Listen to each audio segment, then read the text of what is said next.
I'll tell you a little bit about a research study that Colleen and some of her colleagues performed. And this was about how students made decisions to major in computer science.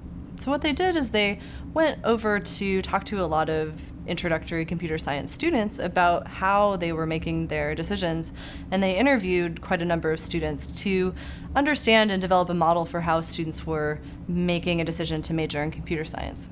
And what they found was that there are three main pieces of data that students used to determine whether or not to major in computer science. The first piece of data that they used was their speed on homework and exams in comparison to other students. Another piece of information that they used was their grades in introductory computer science courses. And then a third piece was their background.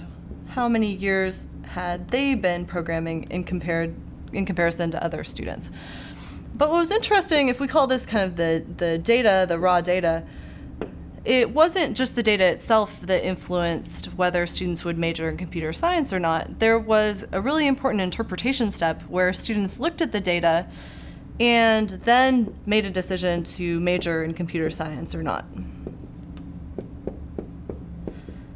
And what was interesting about the interpretation step is that it was heavily influenced by whether students had more of a growth mindset or a fixed mindset.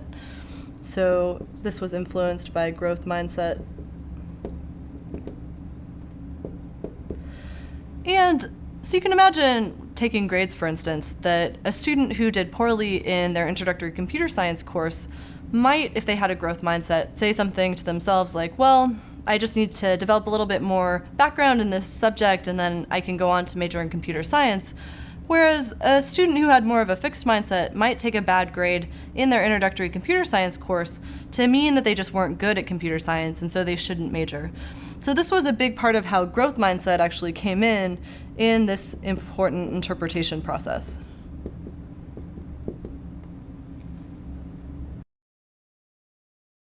And so in my research, I found that students reported that their faculty members talked to them about whether or not everybody could do computer science.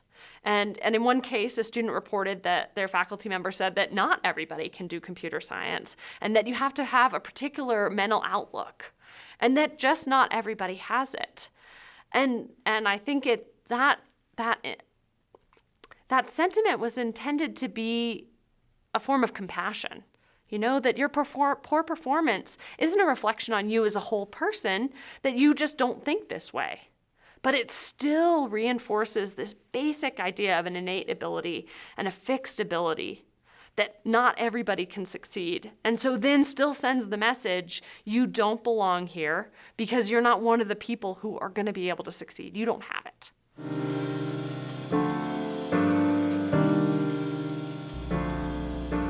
So to conclude, this video has been focused on the implications of growth mindset and its importance for instruction.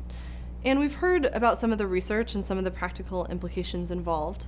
And then we've also heard about how to bring growth mindset ideas into our instruction and a specific tool that supports students in strategizing towards developing their STEM skills more generally.